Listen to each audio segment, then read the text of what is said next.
एक सोभरी नामक ऋषि थे, सोभरी, और वो परमात्मा की तरफ में संत के पास गए। उस संत ने जैसी उसको तपस्या साधना बताई वो दृढ़ होकर लग गए। उन्होंने कहते हैं कि जल में खड़ा होकर के तपस्या की। बाल ब्रह्मचारी था, शादी भी नहीं कराई थी, और एक दरिया में जाकर के वहां तपस्या की बहुत दिनों तक, 10-12 वर्ष तक। वो वहां फिर क्या देखने लगा, कुछ दिन के बाद एक मगरमच्छ था और उस मगरमच्छ की काफी संतान थी। तो वो मगरमच्छ के पोते पोती, दोते दोती, वो उस मगरमच्छ के आसपास प्यार से घूमती थी और अपनी दूम से उस मगरमच्छ को प्यार देती थी, लाड करते थे। जैसे पोते पोती को दादा दादी की छाती पर लौट जा, कदे उसके कंधे पर बैठ जा, बैठे गए, तो इस तरह वो प्यार देती थी और वो मगरमच्छ उनसे बड़ा प्रसन्न रहता था, खुशी मनाता था। अब उस सोभरी ऋषि के मन में यह प्रेरणा होगी, मैं शादी करवाऊं और ब्याह करवा के मेरा पोते पोती हो और उन पोते पोतिया में दोता दोतियों के साथ ऐसे ही लाड लडाऊं। अब वह छोड़ भक्ति और निकला जलमत बार। कहां पहुंचा? मानधाता राजा के पास गया। अब उन राजाओं को पता होता था कि ये साधु जो आते हैं साधना करके, ये बड़े तोब का गोला होते हैं, एटम बम होते हैं, ये जो भी मन मुंह से निकाल देंगे वचन वो पार होता है। अब वो सोभरी ऋषि तपस्या करके उसका शरीर भी वृद्ध हो रहा, काफी वर्ष हो गए थे, और हाड़ सारे दिखे, बूढ़ी सी शकल, बाल बढ़ रहे। और वो जाकर मानधाता राजा से बोला कि आप मुझे एक कन्या दे दो, अपनी लड़की मेरे से ब्याह दो। मानधाता के 50 लड़की थी।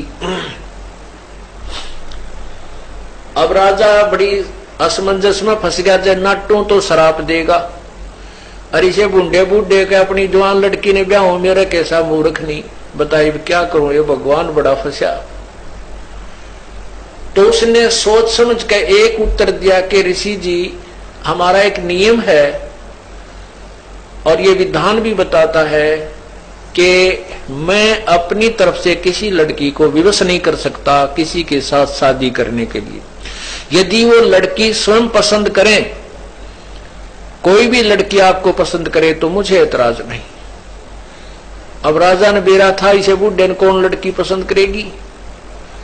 तो ऋषि बोला जी मुझे मंजूर है, मुझे मंजूर है, अगर ये आपकी कन्या मुझे पसंद करे तो मेरे से शादी कर लेगी।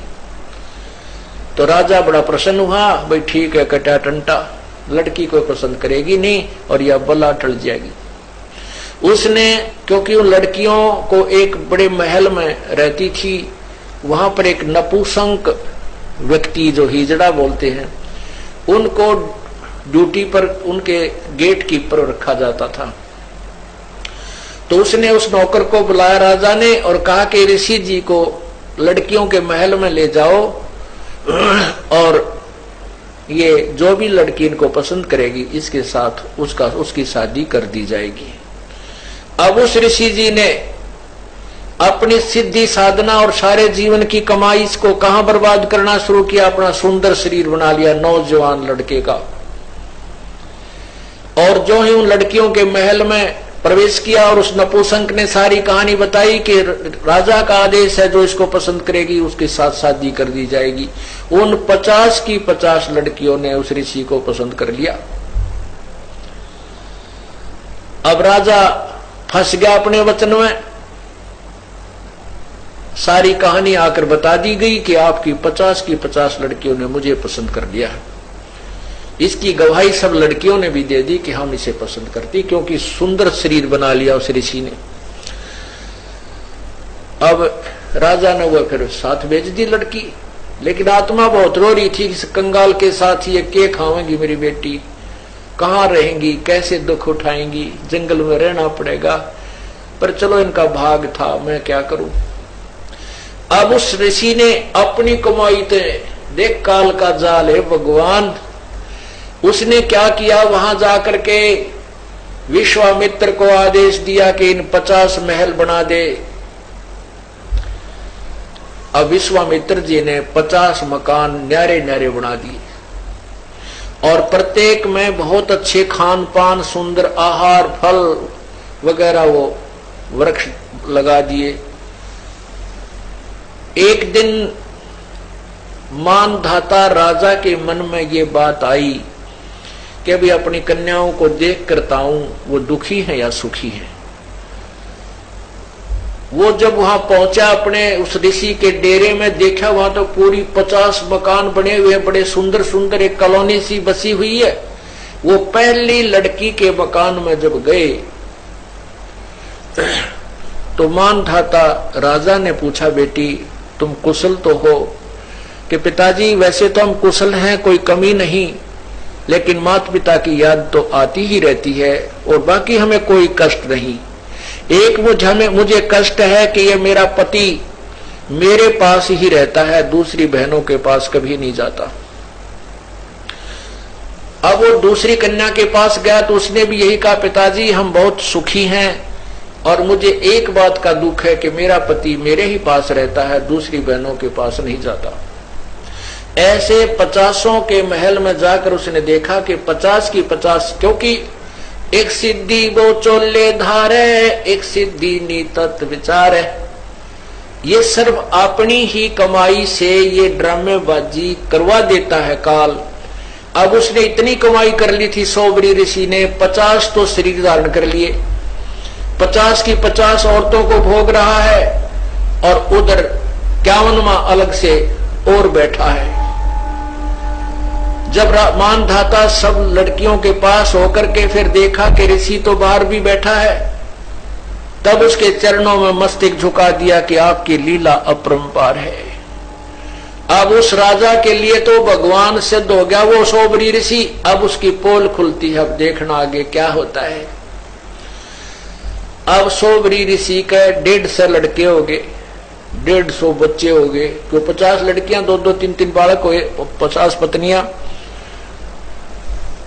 अब वो क्या सोचता है कि अभी कोई 4 साल वर्ष का लड़का है, कोई 5 वर्ष का लड़का है, ये फिर सियाने होंगे, इनका ब्याह करूंगा, फिर इनके पोते होंगे मेरे, और फिर मैं इनसे प्यार करूंगा। रे तेरा गजब है, मन तो जीवन खो दिया अपना। हो फिर क्या रोता है कि मेरी सारी कमाई बर्बाद होगी, मैं उस मगरमच्छ के संगत में, कुसंगत में अपना सर्वनाश कराया। अगर वो मगरमच्छ को मैं नहीं देखता, वो कैसे अपने पोते पोतिया में मस्त हो रहा था, प्यार से खुश रहता था, आज मैंने अपना सर्वनाश कर लिया। जो 20, 30, 40, 50, 60 वर्ष में जो साधना की थी वो बर्बाद कर दी, वो नष्ट कर दी। तो पुण्यात्माओं, कबीर परमेश्वर के बिना इस जीव का मोक्ष नहीं हो सकता। कहते हैं गोरख से ज्ञानी घणे, ये सुख दे जति जिहान, सीता सी बहु भारिया, ये संत दूरी अस्थान।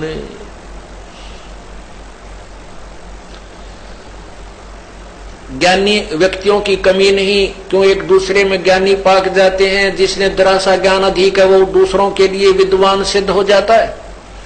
कहते हैं गोरख से ज्ञानी गणे और सुखदेव जति जिहान। सुखदेव जैसे व्यक्ति भी बहुत मिल जाएंगे जो परतरिया पर ध्यान नहीं डिगाते, और सीता जैसी पतिव्रता पत्नी भी बहुत मिल जाएंगी, लेकिन संत का बहुत दूर स्थान, यानी संतों के घर बहुत दूर हैं। संत का मिलना बहुत कठिन है, जो ये सत साधना आपको बतावे, ऐसे जंजाल से हटा करके सतमार्ग पर लगाए। मन के मारे बन गए और बन तज बस्ती माही, कह कबीर मैं के करूं यो मन तो माने नाही। मन को कौन मनावे? पूर्ण संत मनावे, ज्ञान से मनावे।